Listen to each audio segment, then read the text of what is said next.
O nosso protagonista, chamado Yu, acabou descobrindo que possui uma doença terminal sem cura.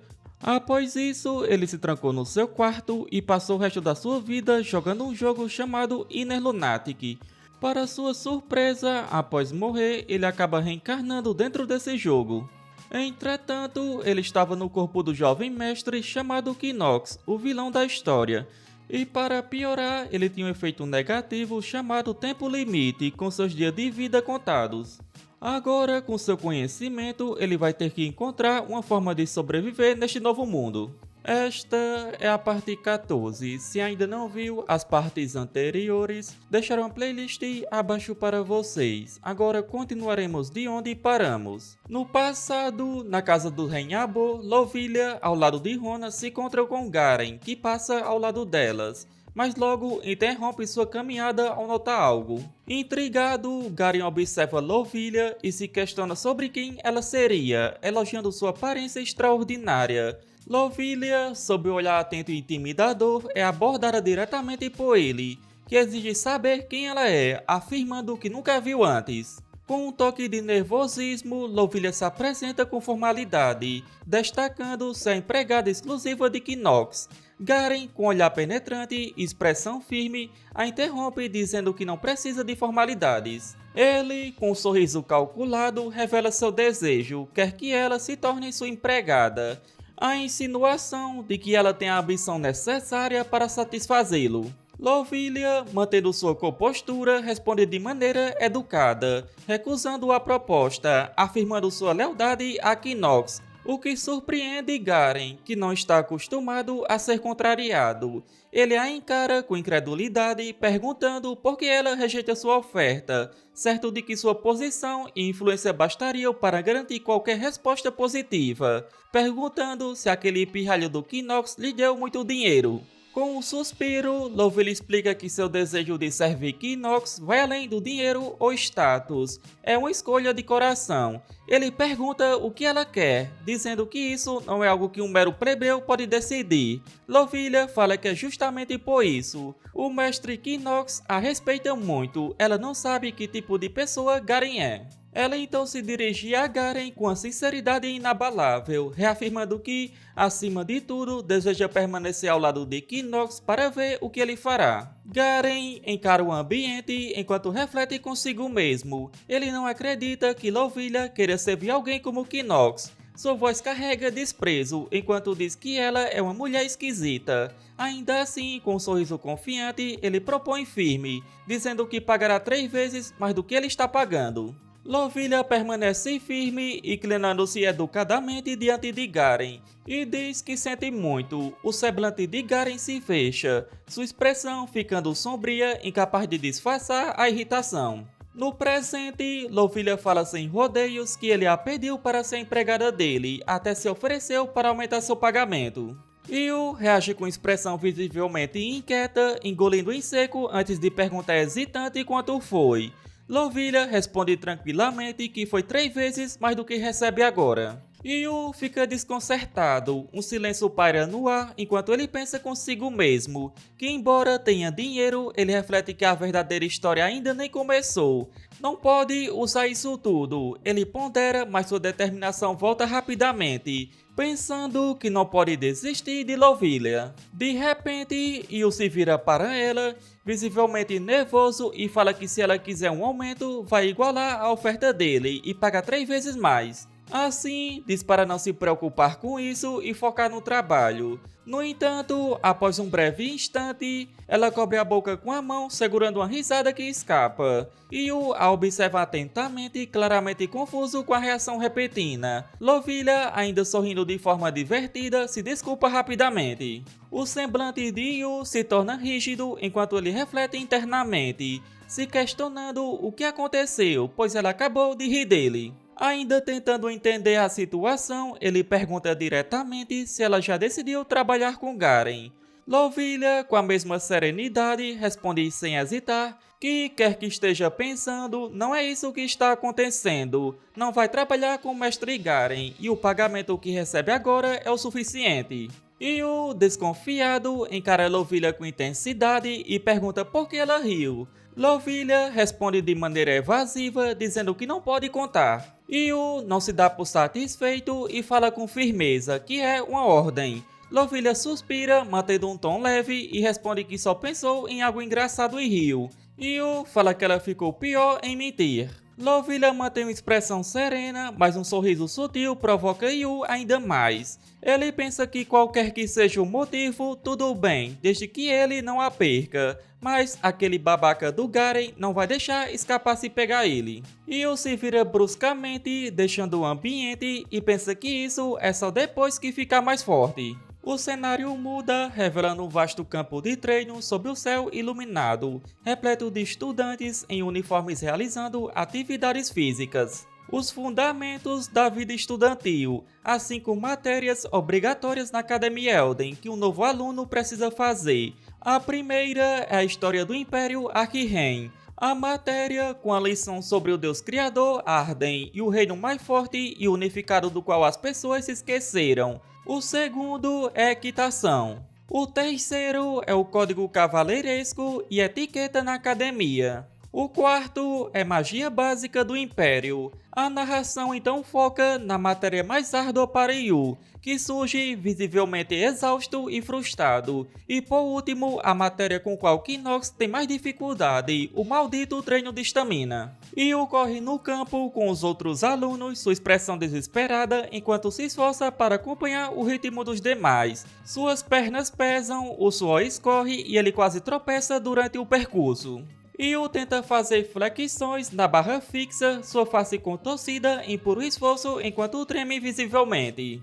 Enquanto ele respira fundo, alguém se aproxima, observando-o com expressão indecifrável, e comenta que isso é tão estranho, perguntando se ele é do tipo efemérida. Yu, ainda ofegante e visivelmente exausto, encara o instrutor à frente e questiona o que quer dizer com isso. O instrutor, mantendo a compostura, explica com seriedade que ele é excepcional quando se trata de resultados de curto prazo, mas parece que tem muitos problemas quando se trata de estamina. A imagem corta para Yu, ainda sentado no chão, enquanto a sombra opressiva parece se estender a seu redor. É como se estivesse sendo bloqueado por uma enorme parede que não consegue superar. As palavras do instrutor ressoam em sua mente. Yu olha para o céu, absorvendo a crítica, e diz que é como esperado de um instrutor da Academia Elden. É como ele disse, sua mente viaja rapidamente, lembrando do peso do traço do tempo limitado que carrega.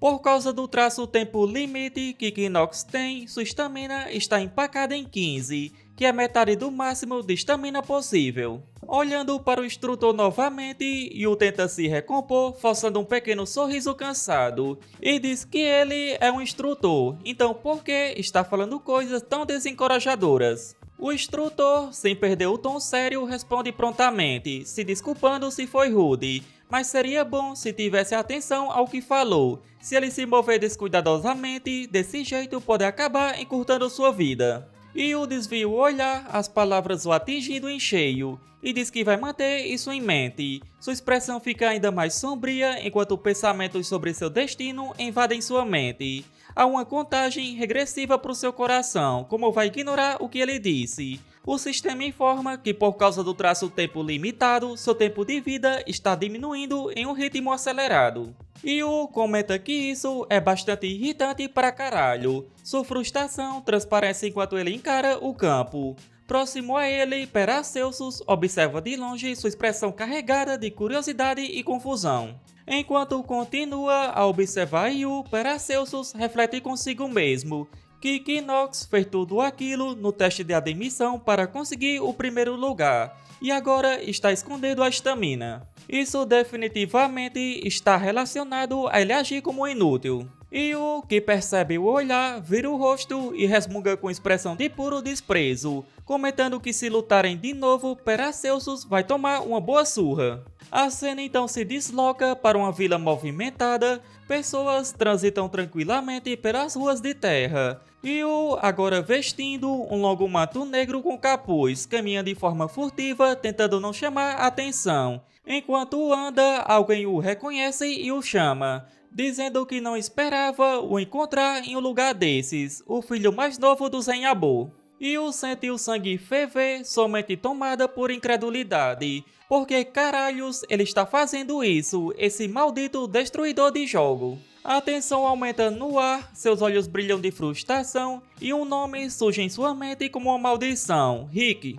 As palavras da voz interna de Yu seguem, revelando a verdade sinistra por trás daquele encontro. Seu verdadeiro nome é Hauskusti de Nefer, o pior criador de finais ruins que está no mesmo nível do primeiro príncipe, Louis von Aquitaine. Em seguida, informações surgem diante dos olhos de Yu, dados precisos são revelados, trazendo o perfil de Rick, com traços positivos, negociação, eloquência excepcional e talento com armas escondidas, e traços negativos, ardiloso. Mais tarde, ele atacará a empresa mercantil Rivalen e trairá Eleanor, o que significa que ele é a pessoa número 1 para se evitar. Com um semblante sério, e o encara Rick debaixo do capuz, mantendo a compostura mesmo diante da provocação. E o comenta que foi ele quem veio dar aquele presente anteriormente, assim que assuntos quer com ele. O sistema informa que o gênio da atuação está vacilando. Rick diz que não é nada sério, é só que viu um nobre influente da família Renhabo andando por aí sem um servo, com isso ficou um pouco confuso. E o não cede, replicando com frieza que isso não é da sua conta. Rick ri suavemente como se estivesse se divertindo com a situação e diz que é verdade, e já que é o destino se encontrarem neste lugar, pergunta se poderia ajudá-lo na compra de alguns itens, pois tem muito tempo livre nesse momento. Yu solta uma risada seca e diz que duvida que essa seja a única tarefa que o chefe da família Rivalen atribuiu a ele. Rick comenta que desde antigamente os grandes nobres sempre fecham seus olhos para os servos que desviam um pouco de seus trabalhos. Yu mantém seu olhar fixo em Rick enquanto pensamentos sombrios se desenrolam em sua mente. Ele tem que descobrir o que Rick está planejando, deve haver um motivo para ele se aproximar dele. Yu fala que não gosta de pessoas que falam demais. Rick sorri, dobrando-se levemente para frente e diz que terá certeza de se lembrar disso. Rick se retira lentamente, deixando Yu sozinho com seus pensamentos, o peso do encontro ainda pairando no ar. Esse bastardo, Yu ainda desconfiado das intenções de Rick, seus pensamentos se aprofundando na necessidade de desvendá-lo antes que algo maior aconteça. Em outro lugar, na mansão sob a luz suave do sol, uma serva entrega um conjunto de documentos a Eleanor e diz que estes são os documentos que a senhorita solicitou. Eleanor abre os documentos revelando o conteúdo. Sob a luz do sol, uma foto e o nome de Yu, identificado como Knox von Renhabo, surge como destaque. Eleanor, com expressão pensativa, reflete profundamente. Knox von Renhabo, porque diabos ele a salvou? Não tem motivo algum para ele ter feito isso. A família Renhabo praticamente não tem interação com a família Rivalen. O mapa de alianças e distâncias parece claro em sua mente. Os Renhabo e os Rivalens não cruzam seus caminhos. Se ele queria ganhar algo com isso, ele teria aceitado a proposta do professor Bernon, mas ele rejeitou. Eleanor fixa os olhos nos papéis espalhados sobre a mesa. O filho mais novo da família Renhabo, que ela conhece que não tem esse tipo de personalidade. O que é certo é que ele começou a agir de forma diferente a partir da resolução do incidente na Floresta das Crianças Desaparecidas, mas ela não sabe o motivo dessa mudança. Eleanor permanece em silêncio, perdida em pensamentos, enquanto uma figura familiar surge em sua mente. A imagem de Rick se desenha diante dela.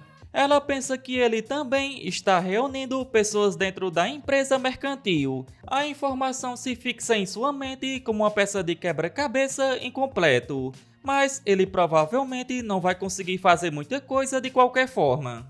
Eleanor suspira e desvia o olhar. De repente, memórias vívidas a atingem. Seu pai surge em meio às lembranças. A voz áspera e furiosa ressoa, dizendo que isso foi muito idiota. Porque diabos ela fez isso? Se fosse preciso, ela deveria ter dado tudo o que tinha. A pequena Eleanor para, os dedos ainda entrelaçados aos da mulher que acompanha. Seu olhar se fixa em algo à frente, uma cena silenciosa que carrega todo o peso de sua dor. Lá, entre flores brancas e pétalas espalhadas, repousa sua mãe, uma memória que carrega após todos esses anos. O silêncio do momento apenas reforça o peso das memórias, deixando-a ali sozinha em sua dor. Voltando para Yu, a voz de Rick, calma e informativa, diz que não há necessidade de comprar um orbe de alta qualidade para usar nas aulas de magia. Quando ele for um secundarista, receberá um orbe ainda melhor de graça. A explicação é simples, mas seu tom seguro e profissional prende a atenção de Yu,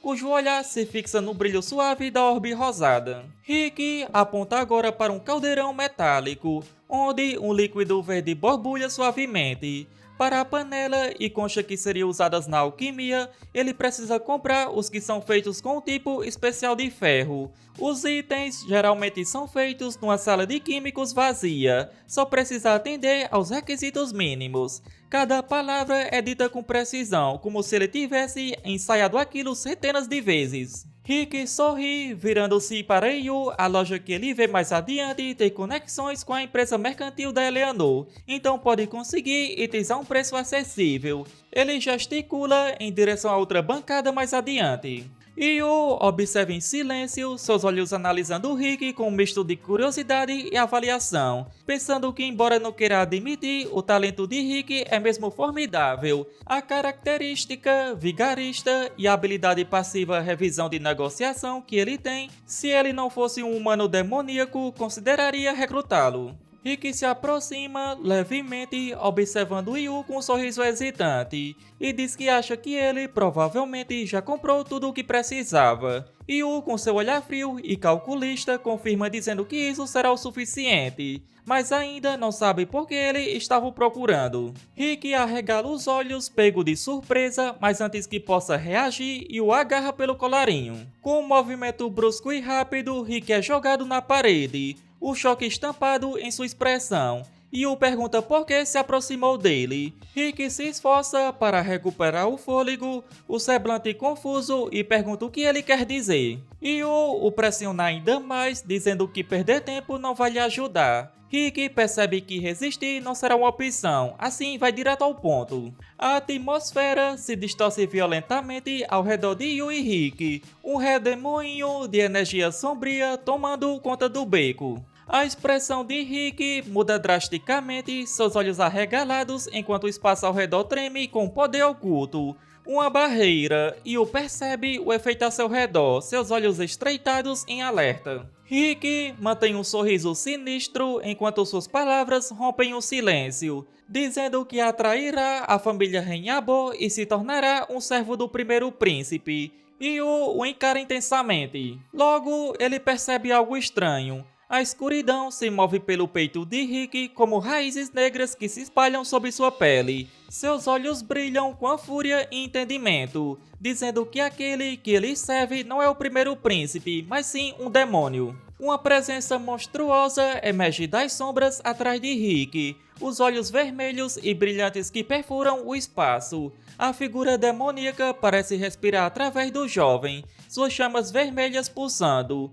Yu se mantém firme, mas seus olhos revelam o peso daquele confronto. Rick fala que Yu realmente tem muitas informações. Seu peito, agora totalmente tomado pelas veias escuras, brilha com um símbolo maligno. A energia demoníaca a seu redor cresce em um redemoinho ameaçador, e diz que não acha que seu mestre vai gostar disso. As palavras carregam um tom de satisfação perversa, e os olhos dourados de Rick brilham com intensidade, enquanto a sombra se espalha, o caos prestes a se desencadear.